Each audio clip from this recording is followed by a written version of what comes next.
Hey everyone, Shabby Gamer here, and welcome back to the next episode of the SWE Adrenaline Universe Mode. We've got a great show set for you this evening, including our big main event, Bryan versus Kyle O'Reilly.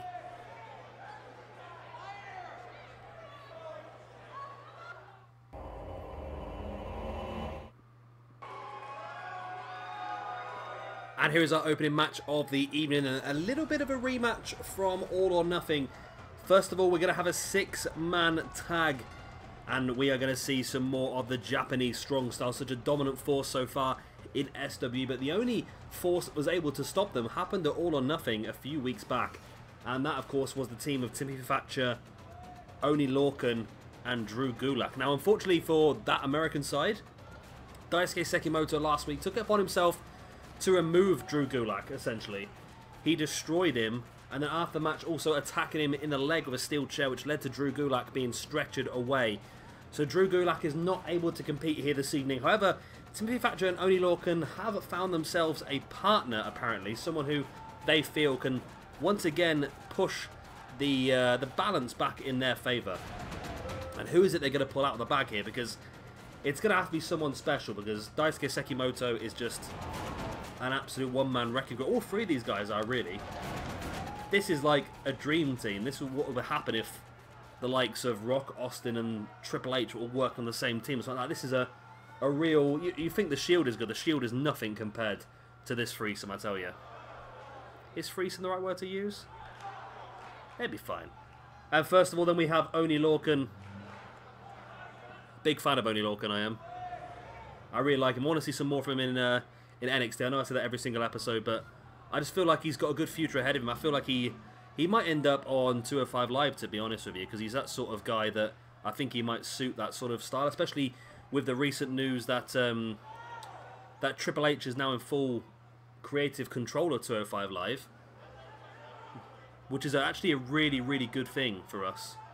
That might mean that 205 Live will actually adapt into a much better and bigger show. With Triple H in control, hopefully 205 Live is going to be pushed more towards the NXT style rather than the WWE style, so that could be pretty good for us. So Oney Lorcan's partner, his first partner, of course, is going to be Timothy Thatcher. But it's this third member of the team that they've managed to pick up, which is interesting me. Who is it they've picked up here? Well, Thatcher's heading down to the ring on his own. So Thatcher, Lorcan, and one other. Who's it going to bloody be? It's going to have to be someone quite special, isn't it, really? If they really feel like whoever they've got is going to put them back into control of this roster, it's going to have to be someone quite special. And someone who could stand up to the likes of Suzuki, Sekimoto and Shibata, which is no easy feat, like I said. And of course, don't forget, we're leading up now to our second pay-per-view in this Adrenaline Universe mode. We're going to have 3, so after the second pay-per-view, we're going to have 1 more month's worth of gameplay, and then we'll hit up Shabby Mania, our big finale episode. And then I have got an Octane Universe mode ready to go for you straight after that as well. So there might be a few days in between just for me to get on top of things and get the whole thing created and ready to go. So who's this third and final member of this team? Who's joining Thatcher and Lorcan to take on Japanese strong style? Oh, we're going to get to look at the roof there for a second. Is that? That's Walter. That is Walter. WXW's big man. Been working quite a bit recently for PWG as well, and he is here in SWE making his debut in SWE. Never been in SWE ring before. Of course, he is actually tag team partners with Timothy Thatcher as part of the Ring Kampf tag team, and now here he is joining Thatcher and Lorcan. Now this actually could be a big swing in favour of the Lorcan and Thatcher team. This is huge.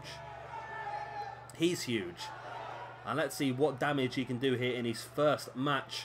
It's going to be tricky, like I said, in the ring alongside Thatcher and Lorcan against such strong wrestlers such as Sekimoto, Shibata, and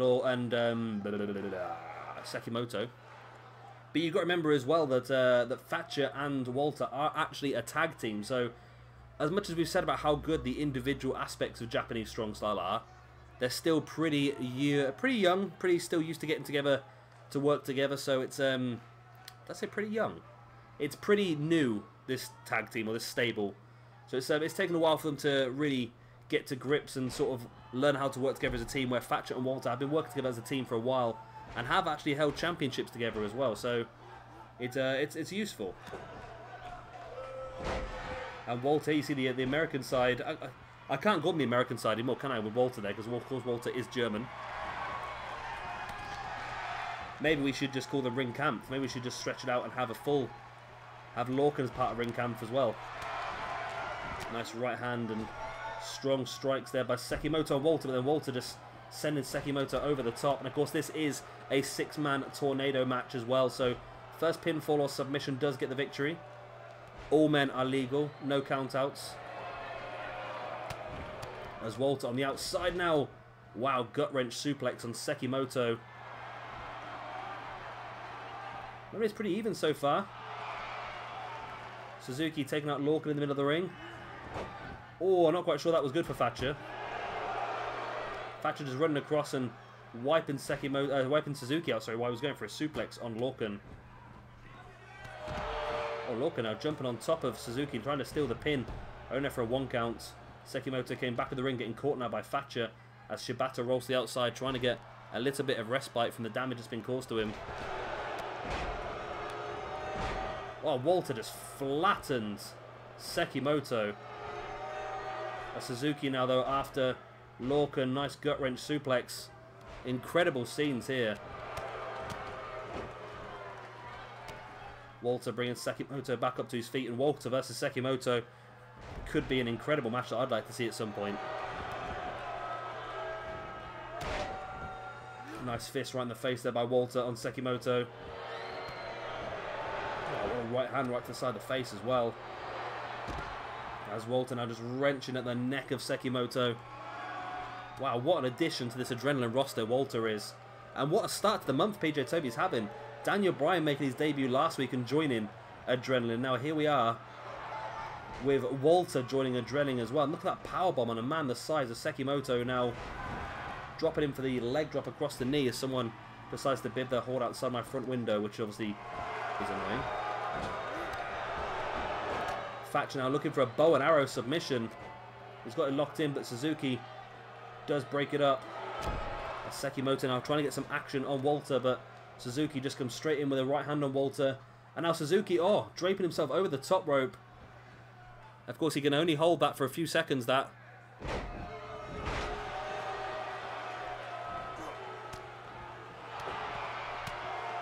Thatcher now taking Shibata up into a butterfly suplex. As Lorcan now, big knee strike in the face of Sekimoto as well. As Walter on the outside with Suzuki dropping with a backdrop. Sekimoto now German suplex. Oh, Lorcan flipped out of it. Wow.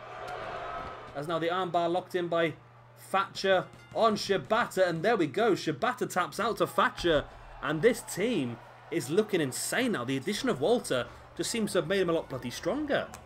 Wow. What a victory that was. And it's good. This 6-man tag thing seems to actually be working. 6-man tornado tag, you know. It does actually seem to work as a concept, which I quite like. Whether we've just been lucky, I don't know. But I like it. And I've always wanted to do a King of the Trios tournament. And I've always backed away from it because of the whole worry with this type of match. But I'm thinking now King of Trios might work, you know. Can you imagine King of Trios, though? We could use Sanity, Undisputed Era, The Shield. We can go retro, have DX.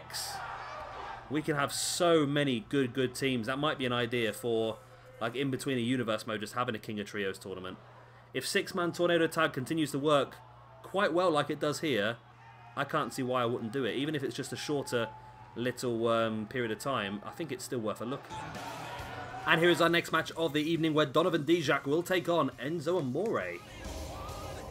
Not seen a huge amount of Donovan Dijak so far in this universe mode. We've seen him win a pretty easy match on month number 1, didn't we? And he looked pretty dominant here, and I would assume that he might look pretty dominant here as well, to be honest with you, with Dijak taking on Enzo Amore, who we've only seen once Enzo Amore as well, and he was absolutely destroyed by Adam Cole, and then the whole of Undisputed Era jumped in as well. That was over a month ago. It's taken that long to get back to full fitness, and I don't think PJ Toby's really done him a lot of help here, has he really? You just come back from an injury after being beaten down by 3 guys, and now straight away you're into another match against Donovan Dijak. It's not going to be a good situation for Enzo at all, is it? Poor old Enzo. Really loud cars outside, eh? I do, but it's just really warm. I thought I had to open the window because it's warm and it's just so bloody noisy. But I am looking to move pretty soon, and when I'm going to be moving to is a lot quieter, which would be much better for us. Alright, so Dijak awaiting the entrance of the realist. Well, I'm not even going to use that nickname because it's terrible, really. The dodgiest man in the room. The man who has been accused of some pretty wrong things of recent. Been sacked by WWE, which I don't like Enzo. I really don't like it. I used to really, when I first saw Enzo in NXT, I used to think, wow, this guy is outstanding. He has got the gift of the gab. He's going to be the guy who pulls off the funny, comical promos and this, that, and the other. And after a while, he just become really annoying, and it's just too much. And when he moved to 205 Live, to be honest, as much as I hated him, he was exactly what 205 Live needed. He was a heel character. He was what they needed, because they got a lot of fantastic wrestlers, but they didn't have many sort of like heels that really could get over a proper storyline. And he was great for them, but obviously now being kicked out, losing his championship and so forth is exactly what's happened. But that's what they need. They need more sort of characters. That's why I think that Drew Gulak might do pretty well now. He might be given an opportunity to show what he can do. But talking about showing an opportunity to show what you can do, Dijak wants to win this match pretty convincingly. He wants to be able to show PJ Toby that he's not just a guy who is going to be doing squash matches. He wants to be involved in some of the top parts of the card. Of course, we know that Daniel Bryan is attempting to try and get himself into the Intercontinental Championship picture. He defeated Bobby Fish last week. This week, in our main event here this evening, he will be facing off against Kyle O'Reilly. If he wins that match, he will get Adam Cole at the pay-per-view for the Intercontinental Championship. As Dijak absolutely destroys Enzo Amore. Wow. That's all I gotta say. And I almost highlighted Enzo, say Enzo had won. He got hammered. He got hammered, and Dijak hammered Enzo that much there wasn't even any replays. Enzo's back up on his feet, and Enzo trying to what's he trying to do here, Enzo? He's offering a handshake. I don't know what he's offering there, but Dijak does accept it, but Enzo's on his way. I think Enzo just doesn't want to get beaten up again, really, doesn't he? I think that's the situation. But great win here for Dijak then, really proving what just a top-class wrestler he can be. And here is our next match of the evening. A tag team match as Best Friends takes on Bad Influence. Should be pretty good as well, actually. I'm looking forward to this one. Bit of high pace. And with the tag team division getting stronger and stronger with the introduction of Walter earlier on, obviously, means that Ring Camp will be a part of the roster now. Might have to do a roster update on the... Oh yeah, do check out the blogger page. I remember that I forgot to update it. So it should be updated now fully up until today's episode. I will put another roster update on there as well, just to remind people the rosters, because of course over the last couple of weeks we've had quite a few additions. So it'd be worth doing that just to remind everyone of exactly what we have. So yeah, Best Friends, Trent Beretta on the left, Chuck Taylor on the right. I believe that Chuck Taylor didn't get on very well. He had a little bit of time, didn't he, in New Japan as part of the tag tournament. I don't think it went too well for him, did it really? To the point where he wasn't asked back, basically, which, I don't know, it's the tricky thing for him is that he obviously teams up with Trent, but Trent is obviously part of part of a tag team over in... Was he? Well, Rocky Romero's gone now, isn't he? Is Rocky Romero retired now? He used to be Roppongi Vice, didn't he? I'm not quite sure if he tags up with anyone now. I know he's moved into the heavyweight division, hasn't he, Trent?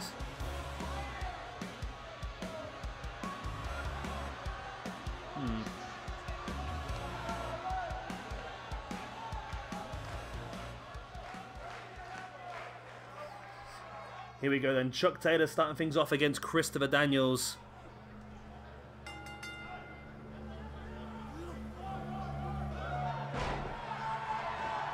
Nice snapmare by Chuck Taylor, taking Christopher Daniels down.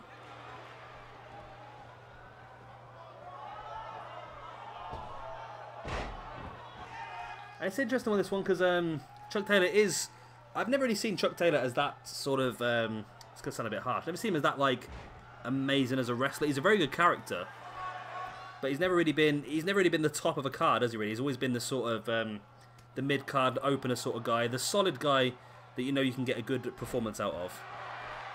However, recently, of course, he has become more than that. He's the current PWG World Heavyweight Champion, I think. I think he is. He was. I don't know if he's lost it or not. I don't think he has. But of course, Best Friends are teaming together a bit more now in Ring of Honor. I think with the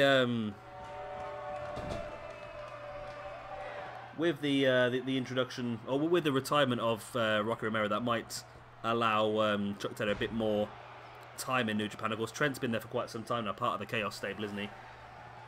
Alongside Okada and Ospreay and them sort of people. Which I don't know, I'm lost. I'm going to stop talking now because I could be completely contradicting everything here. Is Chuck now part of Chaos? I don't know. I don't rightly know. Tag in then for Kazarian back into Daniels. An important match this one because both these teams didn't get an opportunity in the Tag Team Championships in the first month. Both lost. It was Motor City Machine Guns who finally got that tag team opportunity. So a win here would definitely put one of these two teams in a much stronger position, but a loss here would mean 2 losses in a row, which would definitely take people away. Daniels up onto the middle rope. Nice dropkick, wow. Okada would give that one a pretty good score. Sent Trent halfway across the ring.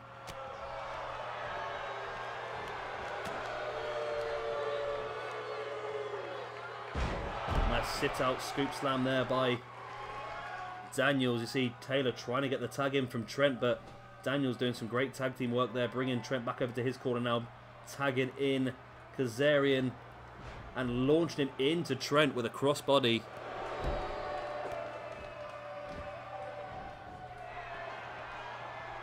Kazarian heading up to the top. Nice frog splash as well, beautiful frog splash.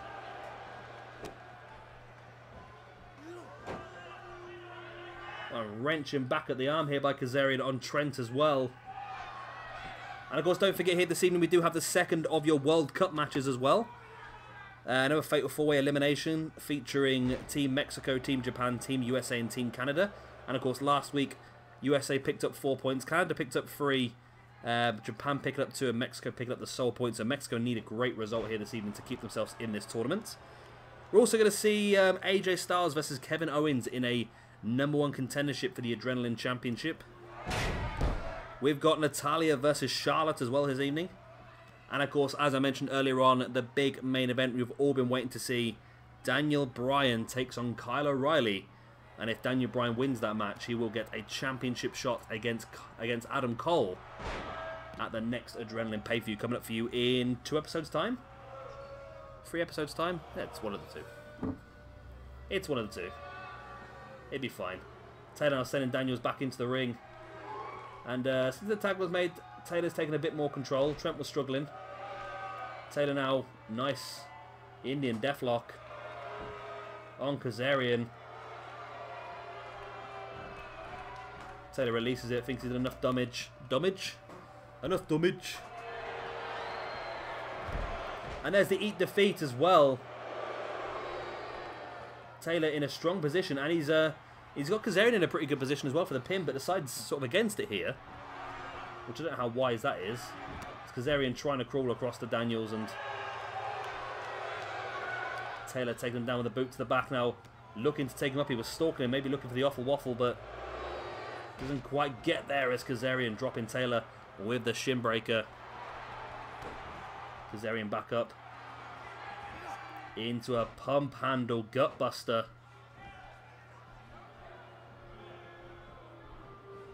Pretty back and forth match this one. Both teams getting quite a bit of offense in and both looking like they're in a very strong position. At the moment, Kaz and Daniels really strong position, but he needs to get Taylor away from the corner of best friends because it's so easy to make a quick tag. Brainbust there by Kazarian. Now he has cut the ring off, standing in between his opponent and the partner. Taylor with the jawbreaker though. If he can turn this one around, he might be able to make the tag into... Oh, Trent, and there is a very loose powerbomb. There's the pin. Oh, and Daniels just got there in time. Managed to wipe out both Trent and the pin at the same time there, Daniels. Very well played by him. Taylor bringing Kazarian back up. Once again, taking him up, potentially looking for that awful waffle again. But Trent's down the outside. This is a great opportunity now for Kazarian to try and get the pin. If he's got a big move in his arsenal to try and finish Taylor off. Taylor slides at the back of the potential scoop slam. Stiff chop, sending Kazarian into the corner and locking him into a tree of woe. Now backstabber out of the corner, wow. But Kazarian able to spring up and get the tag to Christopher Daniels, who runs straight through Taylor. And Taylor avoiding the jumping clothesline. Taylor now taking Daniels up into a high angle backdrop. Kazarian's down again, so if Taylor's up something big here, he could finish Daniels off. Daniels with the jawbreaker though on Taylor. The running knee strike, another running knee strike as well.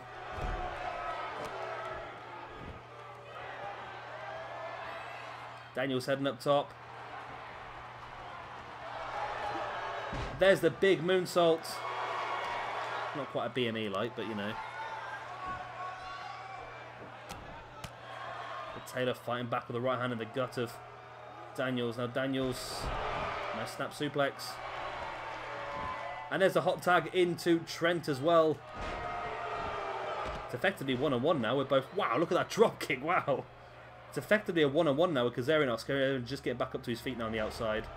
Running knee strike once again by Trent, who's now stalking Daniels, but I think as he goes to the pin now, Kazarian's going to be there, isn't he? Trent now dropping the crunchy. There's the pin. 1, 2. Kazarian's... Oh, my word. Kazarian got there literally just in time. He was very, very slow, Kazarian. But that's the problem with... well, obviously, the tag by Chuck Taylor. Tuck is down on the outside. Tired out.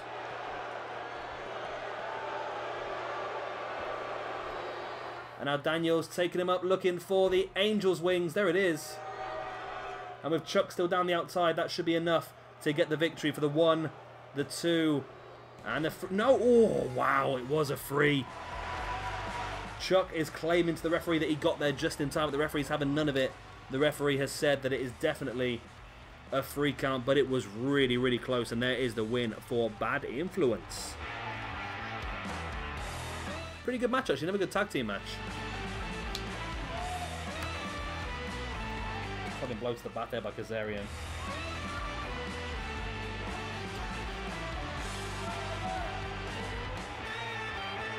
Bit of dodgy highlights, aren't they?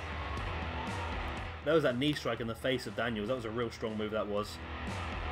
And of course it was the Angel Wings. And Taylor may have got there split second too late, but Bad Influence do pick up the victory. And a little bit of momentum moving forward as well. That's exactly what they needed. Exactly what they needed. And here is the next match of the evening. It is going to be Charlotte taking on Natalya. And of course, Tainara Conte is the women's champion. Is going to need some sort of challenge moving forward. Peter Toby does have a #1 contendership match penciled in a few weeks' time. So that'll be interesting to see exactly who comes out on top of that one. And that is going to be Io Shirai versus Santana Garrett versus Rachel Ellering. So that's going to be in a couple of weeks' time. But both of these ladies will be itching to get themselves in the championship picture as well. A win here would definitely help them out moving forward. in theory.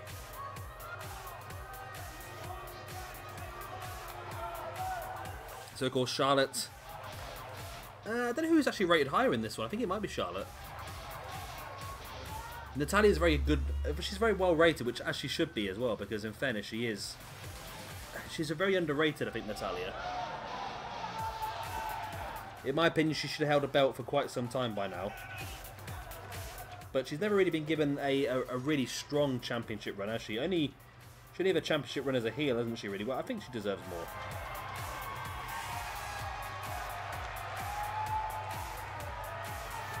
So I'm a fan of Charlotte. I'm a fan of Natalya, sorry, not Charlotte. I don't mind Charlotte, don't get me wrong, but I'm a fan of Natalya. So I think she's an unsung hero in SWE. Or WWE. SWE she's done okay. But again, I think she's never held gold in SWE, I don't think.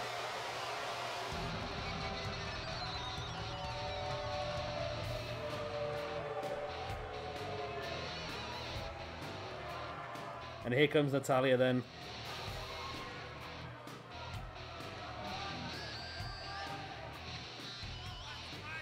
Pretty strong match, this one. Both these ladies very good on submissions as well.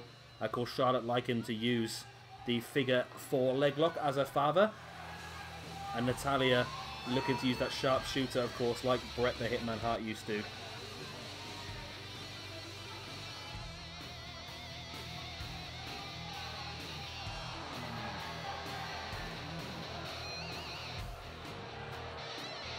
And it should be an interesting. This actually should have just been a submission match, which would be pretty cool, wouldn't it?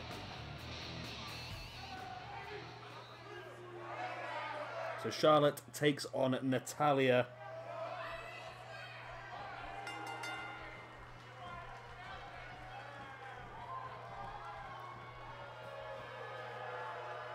As Natalya pushing Charlotte straight into the corner to start things off.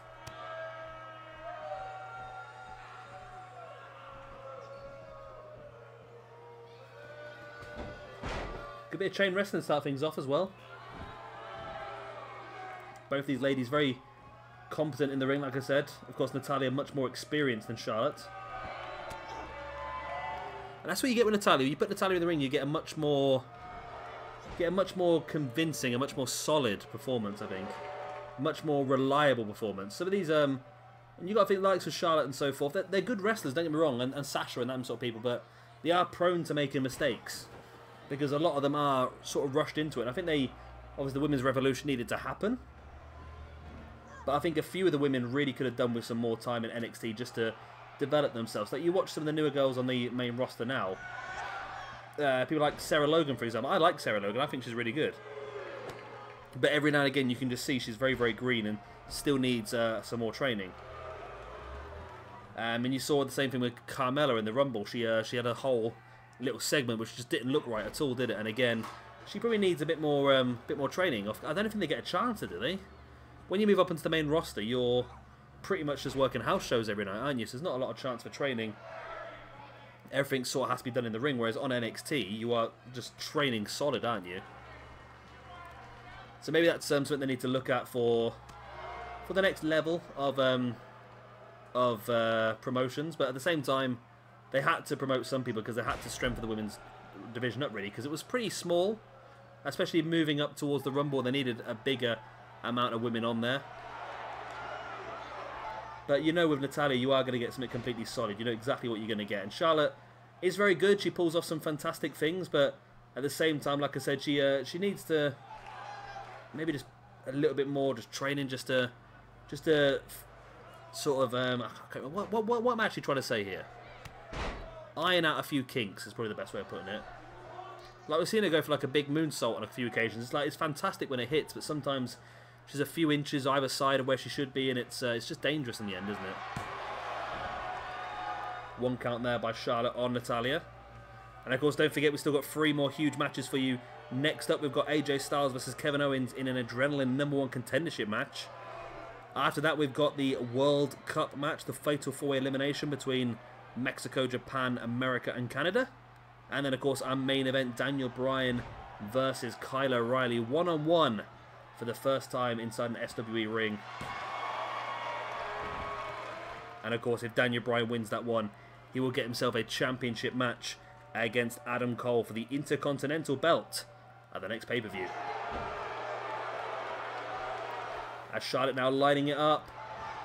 Natural selection, there it is. That could be enough to finish Natalya off. There's the pin. For the 1, the 2, and the 3 count. Charlotte Flair picks up the victory against Natalya here in what was a pretty dominant match.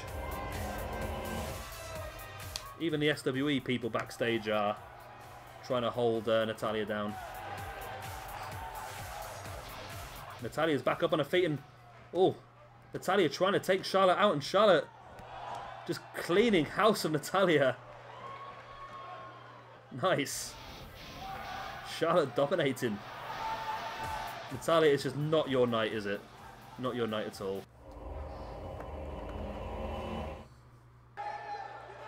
And next up, we're going to go straight into our #1 contendership match for the Adrenaline Championship.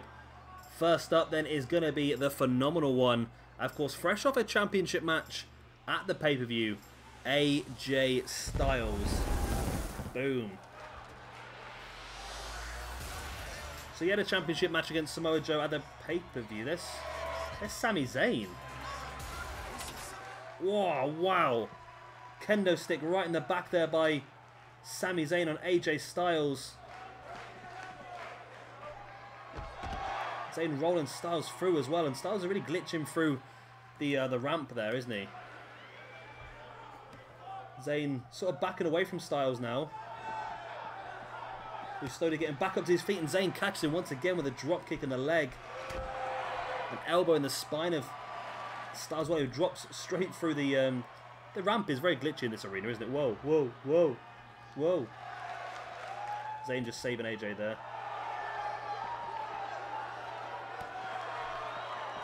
Zayn rolling Styles through and slams him spine first into the steel. Oh, and then a running drop kick in the face as well. Styles keeps dropping through the ramp, and Styles now chasing Zayn down.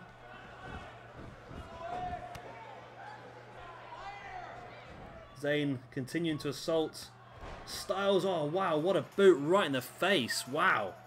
Sami Zayn's destroyed Styles here. I'm not even sure this match is going to go ahead. I don't think it is.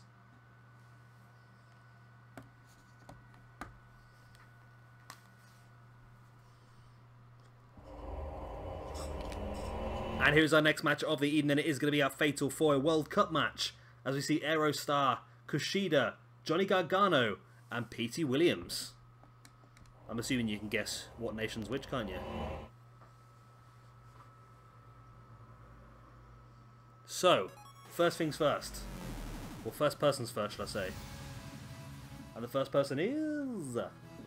in 1. They're milking this, aren't they? There it is representing Japan, of course, Kushida. Has a bit of work to do, Kushida, of course, because Japan only got 2 points in the first match. Of course, Hideo Itami being the second person eliminated.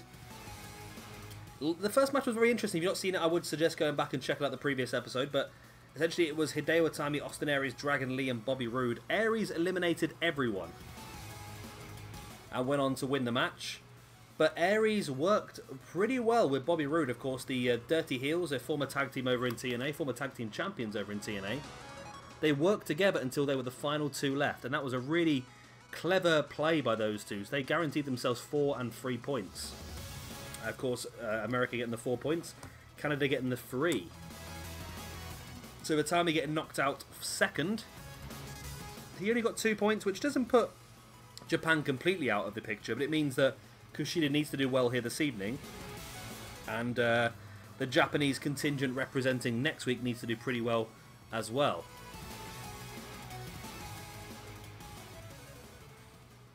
Second up, representing... who is next up? It's, of course, Johnny Gargano, representing America. So, America's leading at the moment with 4 points. So, if Gargano gets maybe a second place here, or even a first place, would be a very good position for them to be. If Gargano could win this match, then I would suggest that Gargano would probably, or America would probably be guaranteed a place in the final. to be honest. So, of course, the way we're doing this is it's 4 points for the winner, 3 for second, 2 for third, and 1 point for the first person eliminated. All the points will be added up, and then the 2 teams with the highest points will compete at the pay-per-view in a 6-man tag match to become the winners of the Adrenaline World Cup.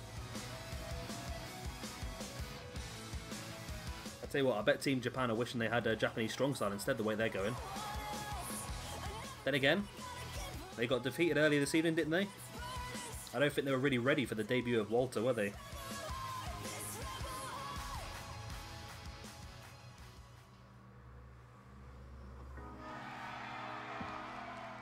And next up then, representing Mexico. Now this is the man who needs a really good performance here.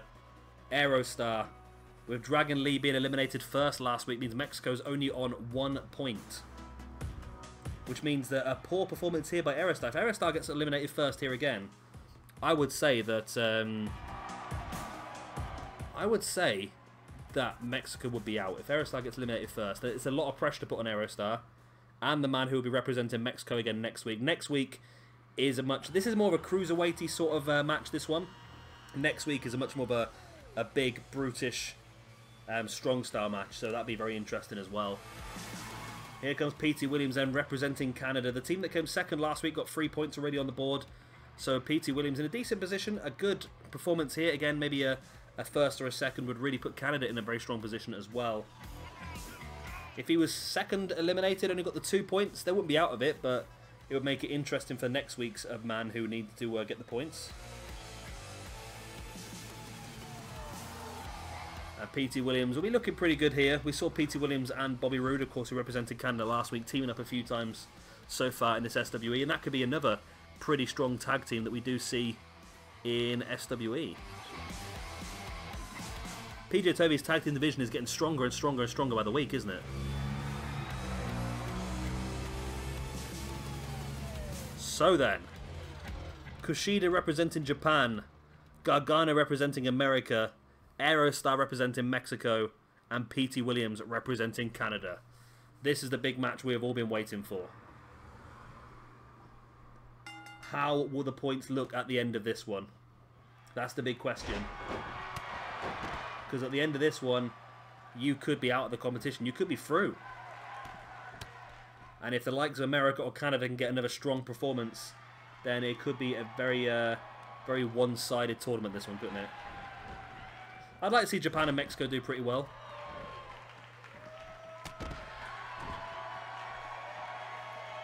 Just to really bring things back into into sort of a level, sort of make it a bit more interesting. You don't want to see it be a 2-horse race, do you? Gargano, nice. Is that a drop kick? Or an elbow? I'm not quite sure, to be honest.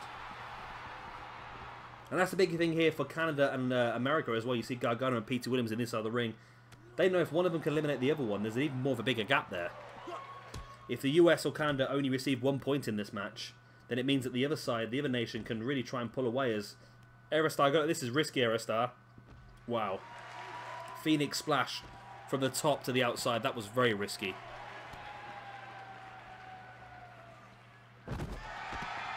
That was very, very risky. The thing is, that's the way you can take yourself out of the match, isn't it, really? Dropping from that height.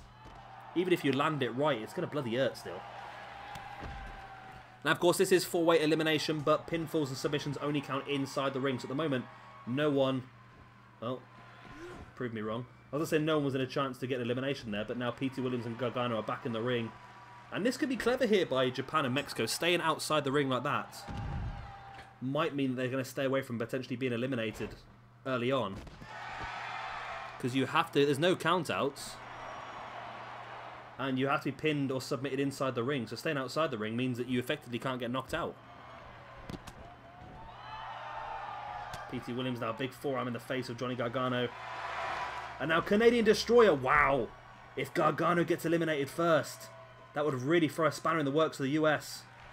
Williams having to drag Gargano away from the ropes. Now drops into the pin. Has he given Gargano enough time to recuperate here? Well, he has. Gargano kicks out. Wow. Wow, Gargano given a lifeline here. Williams just took too long going for the pin. Oh, Gargano dropping on the top of Williams now. If Williams gets pinned here and Canada gets knocked out, that'd be interesting as well, but Gargano couldn't quite pull that off.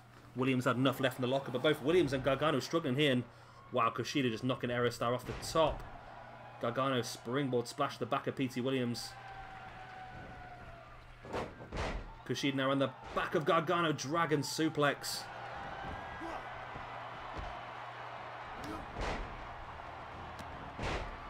Nice couple of takedowns there by Williams, and now rolls it through, boot in the side of the face of Gargano, who drops into the corner.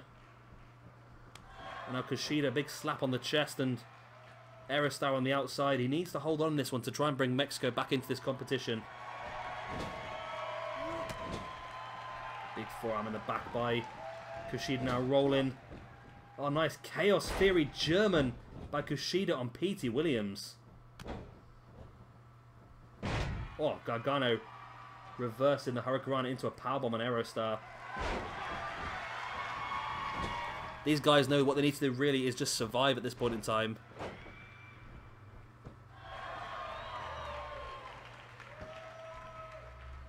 Petey Williams stalking. Aerostar, Canadian Destroyer. Oh wow, Gargano taking Petey Williams. Gargano might have just saved Mexico here. Because Aerostar clearly could have been pinned there. Wow, nice lawn dart there. That's clever by Gargano because he knows that if Aerostar gets eliminated, it means Petey Williams will get more points. So by trying to take Petey out first is the best way forward now.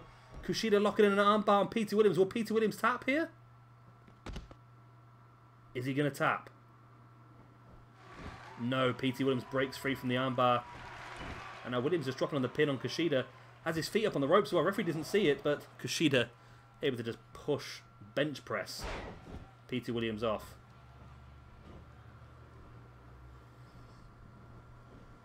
Aerostar just needs to survive at least one person here. Aerostar dropping. Kushida neck first across that rope, and now Gargano creeping up behind Aerostar.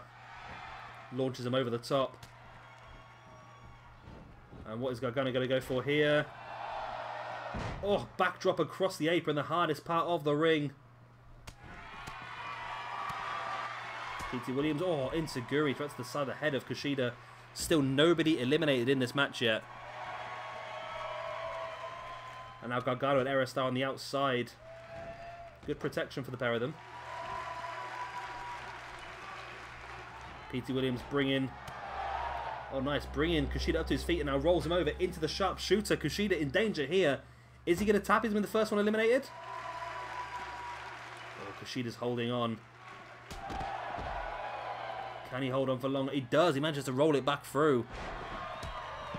Wow. But Petey Williams catching the leg of Kushida as he tried to fight back. Williams has been busted open. So the longer this match goes on, the more difficult it's going to be for him.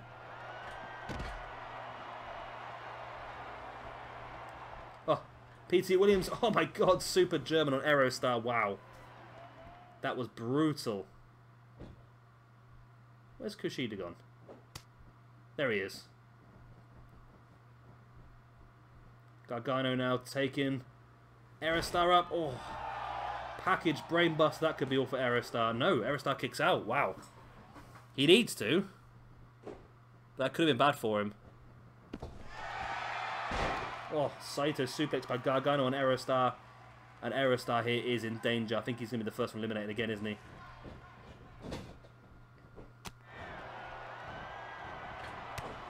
Williams fighting back. Right hand, and where's Gargano going? Oh, wow. No way. Gargano, no, don't do it. Oh my god, suplex to the outside. Wow. And Kushida almost eliminated by Petey Williams in the inside of the ring, but Aerostar is being demolished here.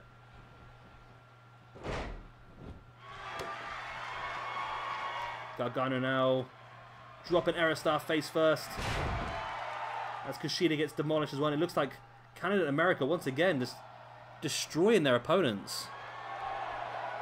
And there's the Gargano escape locked in on Aerostar, and that's got to be Aerostar out, doesn't it? Pin Destroyer. Yeah, Aerostar taps. Aerostar is eliminated. Petey Williams, Canadian Destroyer on Kushida. Oh, Kushida stays in. Wow. I thought Kushida was out there, you know. So Aerostar, again, eliminated first. And Mexico. And oh, wow, there's the armbar there by Kushida on Petey Williams. If Petey taps... Is Petey going to tap here? He would throw this competition wide open if he does. No, he doesn't tap.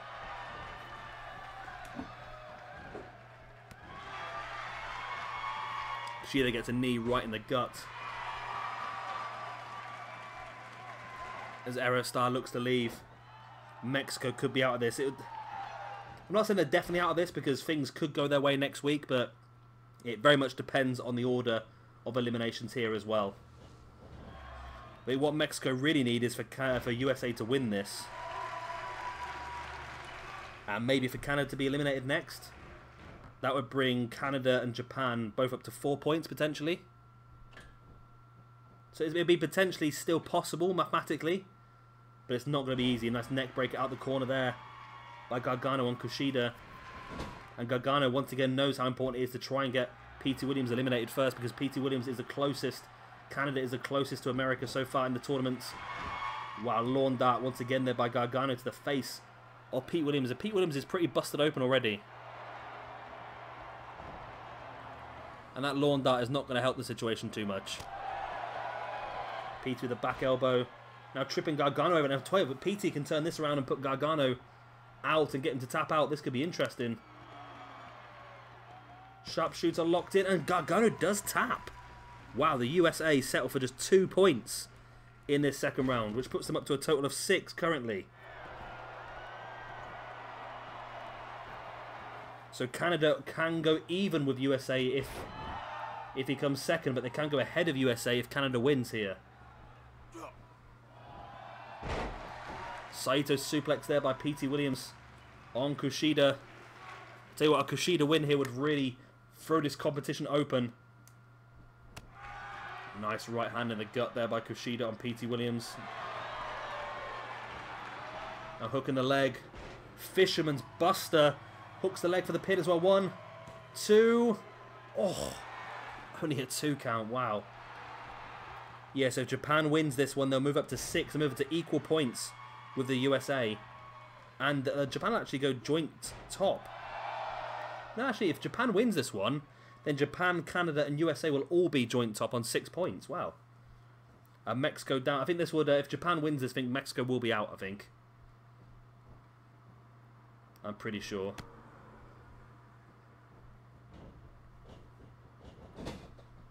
Yeah, Mexico are out now. 2 last places are just not enough. We will still see the Mexican contingent compete next week. Well, there's a chance for Mexico. There's a chance. If they can draw... then they might be able to get into the buffer match in week 4 should they need to. Super Falcon Arrow. There's the pin by Kushida on Petey Williams. 1, 2. Oh, it's only a 2 count.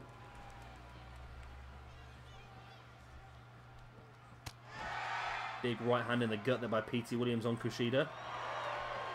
Now Petey, wow, nice complete shot or flatline or whatever you want to call them these days. Pete Williams with a pin now on Kushida. And it's close to a 3, but not quite enough.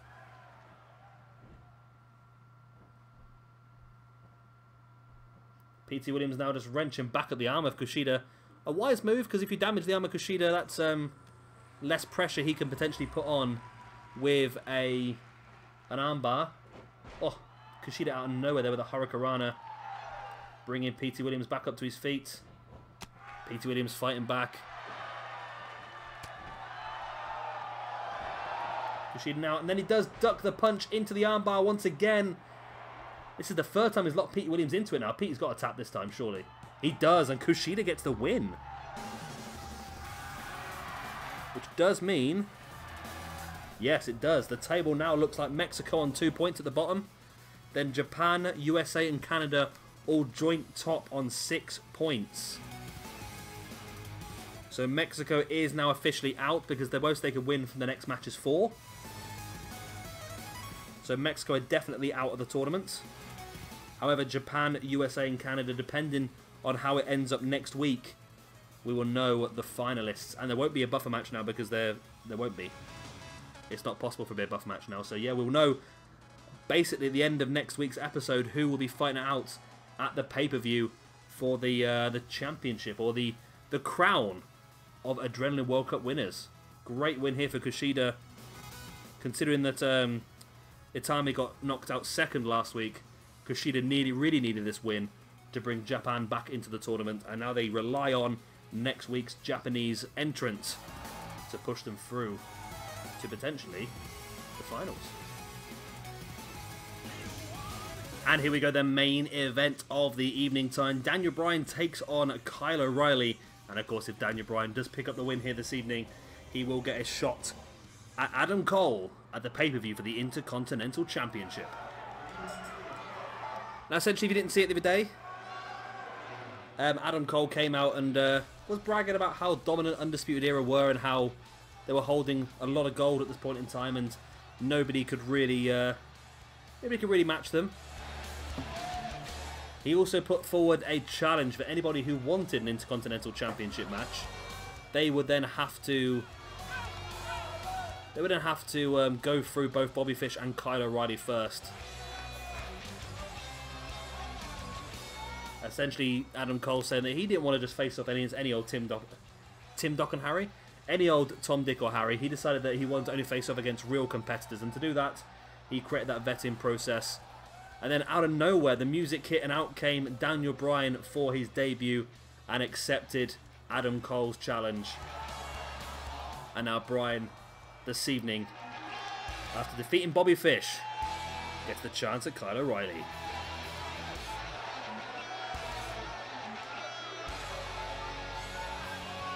And of course, Bobby Fish last week decided that he did not want Undisputed Era at ringside. We believe that's the same here with Kyle O'Reilly. He wants a simple one-on-one match. He wants to prove that he is better than Daniel Bryan.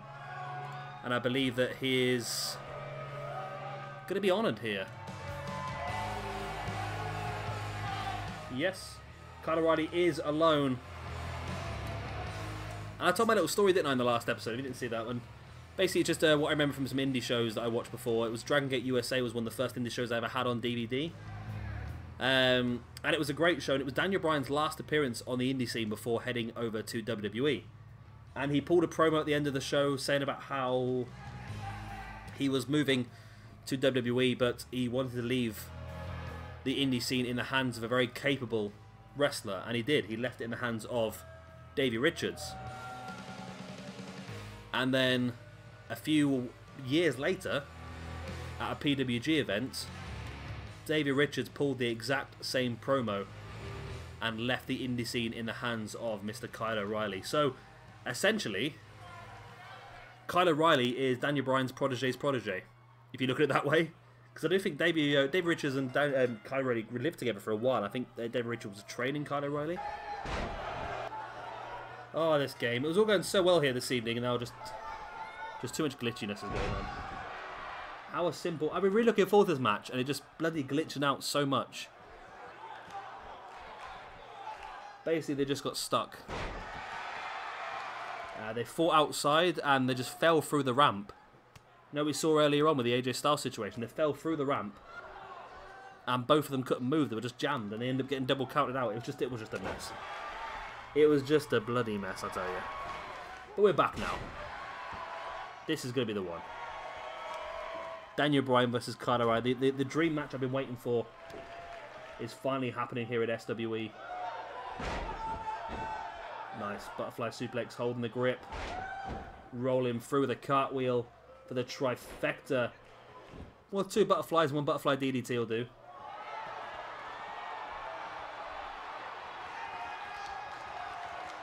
Daniel Bryan slowly back up to his feet.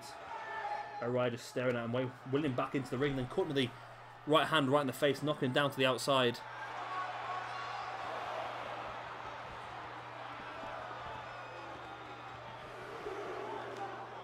Oh, O'Reilly going for the Hurricane on the outside, but Bryan caught him. Oh, into a powerbomb onto the apron. Referee's counting here. It's going to be a counter, is it? Surely. Oh, we rolled back in. That was like a 6, wasn't it? And Reilly straight away taking Daniel Bryan up on his shoulders. Into, wow, what a great spine buster that was. Shades of Roderick Strong. Who is on this roster, remember, of course. Big kick on the side of the face now. Reilly sending Bryan springing off the ropes. Oh, Bryan with a big boot in the leg. Jawbreaker as well. Kind of Reilly into a spine buster. Reilly now dragging Daniel Bryan in the middle and dropping a knee straight in the spine of Bryan. And Reilly now taking control of this match. I bet Adam Cole sat backstage watching this, quite happy with how his henchman is taking down and demolishing Daniel Bryan.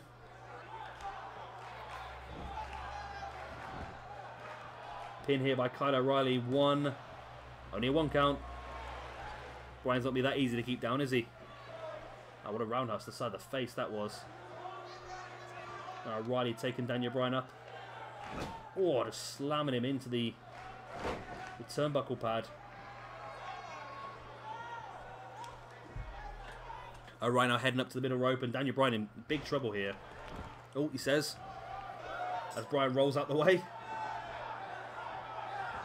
Bryan now sending Reilly off the ropes into a knee strike right in the gut. And now just wrenching back at the arm before dropping the elbows right in the shoulder blade, which is good. Because it is going to weaken that body part potentially for a label lock later on, or a yes lock, or a no lock, whatever you want to call it. What a hurricanrana that was. Takedown by Reilly, and Bryan drops the outside, knowing that he can't get beaten on the outside.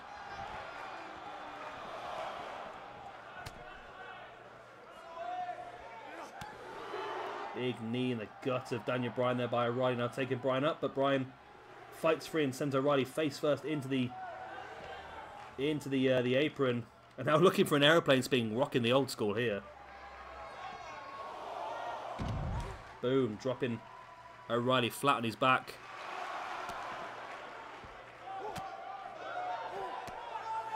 Referee is up to a 6 count as Bryan now sends Reilly back into the ring. Oh, knee right in the spine. Daniel Bryan now snapmare on Reilly. And once again looking to work on the arm and the shoulder, but Reilly fighting free straight away.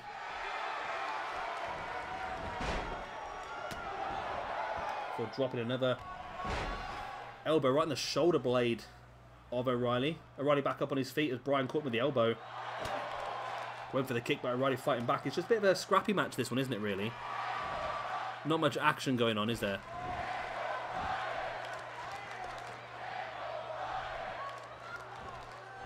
It's very back and forth, a lot of reversals. No one really taking full control and going for it in this one, is they? Daniel, oh, what are you doing, Daniel Bryan? Come on. That was terrible. That was really bad. Getting hyped up and then just getting caught out with that big stiff clothesline now. Reilly locking the armbar here on Daniel Bryan. Can Bryan survive the armbar? He is so far. And Reilly releases it, knowing that it's not going to get him very far at this point in time. Bryan now sending Reilly into the corner. Of course, that armbar is one of Reilly's finisher maneuvers. Daniel Bryan now tornado DDT from the corner.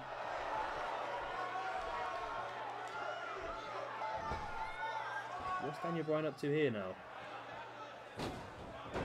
Springboard Quesadora into the pin. 1, 2. No, it's only a bloody 1 count. Wow. Not even a 2. Daniel Bryan needs to do something big here. He needs to finish him off. Daniel Bryan now bringing Reilly back up, but Reilly fighting back with the elbows on the side of the face. And a super kick to the back of the head. And with Daniel Bryan's history of injuries, that's not going to be a very good situation for him, is it?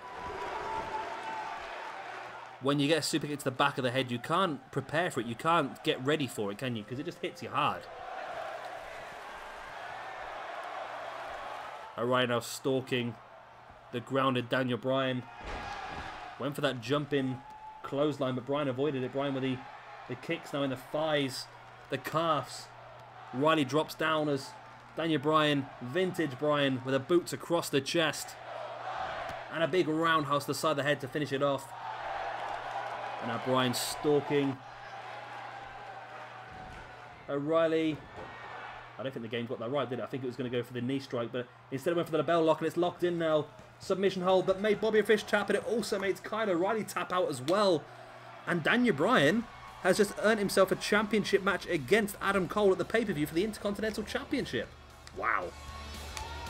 And again, just like Bobby Fish last week, Kyle O'Reilly has to think about this because he knows he'll be defending his tag team championships pretty soon as well. And he needs to make sure that he doesn't pick up any substantial injuries. And being locked in that submission hold for too long would have probably done that. So it's a wise move to kick out, but he's now gave Daniel Bryan a great opportunity to go for that Intercontinental Championship against Adam Cole, giving Adam Cole a problem that Adam Cole really did not want. And I'm sure when Adam Cole set up this little gauntlet, he wasn't expecting the likes of Daniel Bryan to come steaming down to the ring, making his debut on Adrenaline, and taking the opportunity straight away, was he? There was that was brutal. That super kick to the back of the head. I thought that could have been it, you know. That could have been it for Daniel Bryan in general, career-wise. But only enough for a 2 count in the end.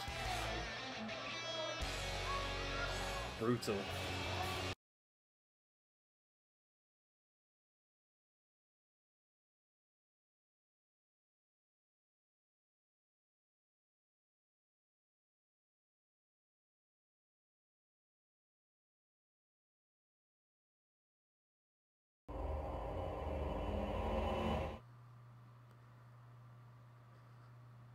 So there we go, Daniel Bryan may have won the battle here this evening, but at the end of the night, the Undisputed Era won the war, completely destroying Daniel Bryan, leaving him lying in a heap in the middle of the ring. But Daniel Bryan, either way, has got himself the Intercontinental Championship match at the pay-per-view sorted, but how's it going to work? It's just going to be, the numbers game is just going to be against him. It's going to be very, very tricky, but we'll wait and see what happens when we get closer to that pay-per-view. Anyway, guys, if you have enjoyed this episode, then please do hit a like and, of course, subscribe if you want to see some more. I've been Shabby Gamer, thank you very much for watching, and I'll see you all next time. Bye.